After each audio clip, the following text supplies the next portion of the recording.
Part 1.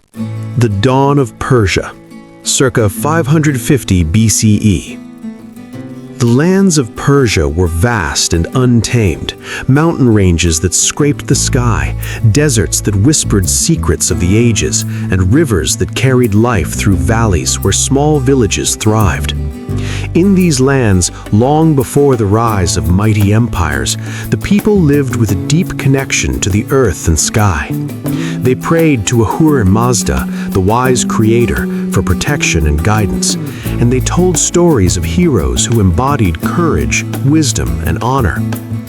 It was in this world that a young boy named Cyrus was born in the province of Persis. From an early age, Cyrus showed a remarkable combination of intellect and courage. Unlike other children who were content with games, he wandered the hills and valleys, observing the lives of his people, noticing their hardships, and imagining a future where Persia could rise as a united nation. His mentor, a wise elder from the court, often spoke to him about leadership. One evening, while the sunset painted the mountains gold and crimson, Cyrus asked, "How can a ruler protect his people while expanding his empire?" The elder replied, with a voice like the wind through the reeds, "By justice, by wisdom, and by respect for all. An empire built on fear alone will crumble. An empire built on respect will endure for centuries." Cyrus took these words to heart. As he grew, he began to gather loyal followers, soldiers, and scholars who shared his vision. When the time came, he led the Persians to liberate Babylon, entering the city not as a conqueror seeking vengeance, but as a ruler who respected its people, laws, and traditions. He freed the exiled Jewish population and allowed the citizens to maintain their customs, setting a new standard for governance and diplomacy in the ancient world. Persia was no longer a scattered collection of tribes. It was on the path to becoming a civilization renowned for its wisdom, strategy, and culture. Every soldier in Cyrus's army, every citizen in the liberated lands understood that this empire would endure because it was built on principles that transcended mere military conquest. After Cyrus, Darius I rose to the throne. Unlike his predecessors, Darius focused not only on conquest, but on the intricate management of an empire that stretched from the Indus River to the Aegean Sea. He was a man of vision, an administrator who understood that empires were held together not only by armies, but by roads, communication, and laws that unified diverse peoples. The Royal Road stretched over 2,700 kilometers, allowing messages to travel in days rather than months. The empire was divided into satrapies, each governed by a satrap who answered directly to Darius. Taxes were standardized, trade routes were protected, and infrastructure projects flourished.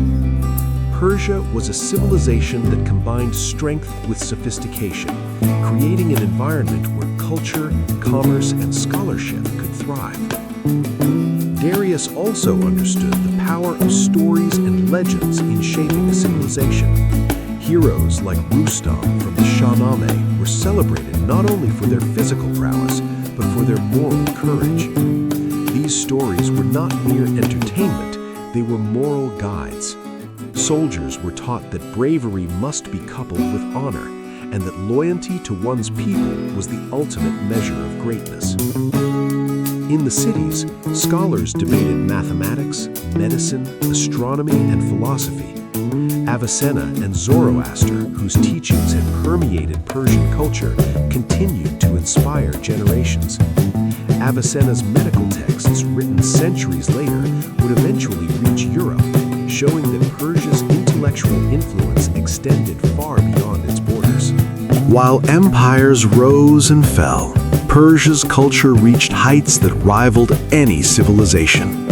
In Isfahan and Persepolis, artisans worked tirelessly, creating mosaics, tiles, and architecture that spoke of a civilization deeply connected to beauty, intellect, and the divine. The Shahnameh, Persia's epic poem chronicled the deeds of kings and heroes, preserving history through narrative and moral instruction. Imagine Rustam, the legendary hero, standing on a battlefield, wind whipping his cloak. Beside him, ordinary soldiers drew courage, knowing that heroism was contagious and civilization survived through sacrifice. Legends like his inspired not only warriors, but poets, architects, and scholars, creating a society where every individual, no matter their status, contributed to the empire's greatness. Persian artisans, guided by vision and tradition, constructed monumental structures like Persepolis. Every column, every relief, every carved inscription was a testament to the civilization's intellect and aesthetic sensibility. These works were not fleeting. They were meant to last for centuries, a bridge between the past and the future. The empire was also a hub for commerce. Merchants traveled the Silk Road, exchanging not only goods, but ideas, stories, and philosophies. Cultural exchange flourished, blending Persian innovations with those of Mesopotamia, India, and Egypt. Scholars in libraries debated philosophy and medicine by candlelight, while poets composed verses that captured the essence of human emotion. Persia's strength was no longer measured only by armies or territory. It was measured by its culture, its art, and the enduring wisdom of its people. Part 4. The Parthians, Guardians of the East, c. 247 BCE to c. 224 CE. After the fall of the Achaemenid Empire to Alexander the Great, Persia faced a period of foreign domination. Alexander's successors ruled the region through the Seleucid Empire, leaving the Persian people yearning for freedom.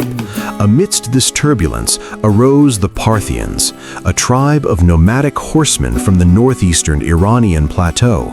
They were fierce, independent, and deeply loyal to the idea of Persian sovereignty. The Parthians mastered the art of mobility and strategy. Their cavalry, armed with bows and arrows, could strike and vanish with uncanny speed. Legends tell of King Mithridates I, who expanded Parthian territories from the Euphrates to the Indus, creating an empire that rivaled Rome in power.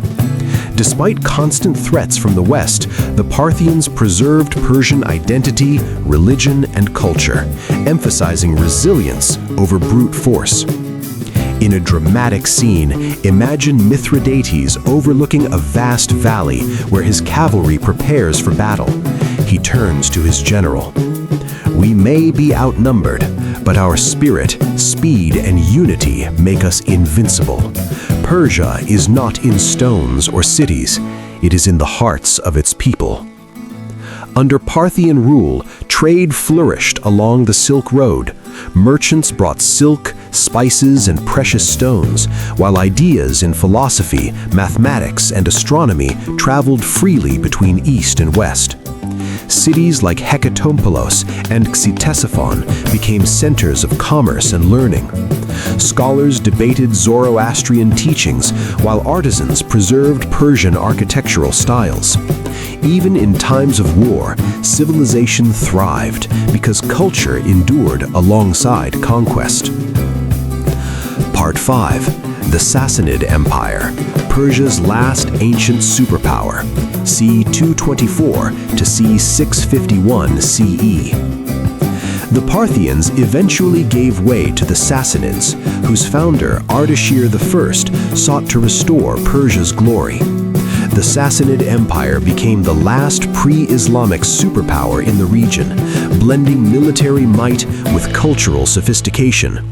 Its influence extended from the Indus River to the Mediterranean, rivaling the Roman and Byzantine empires.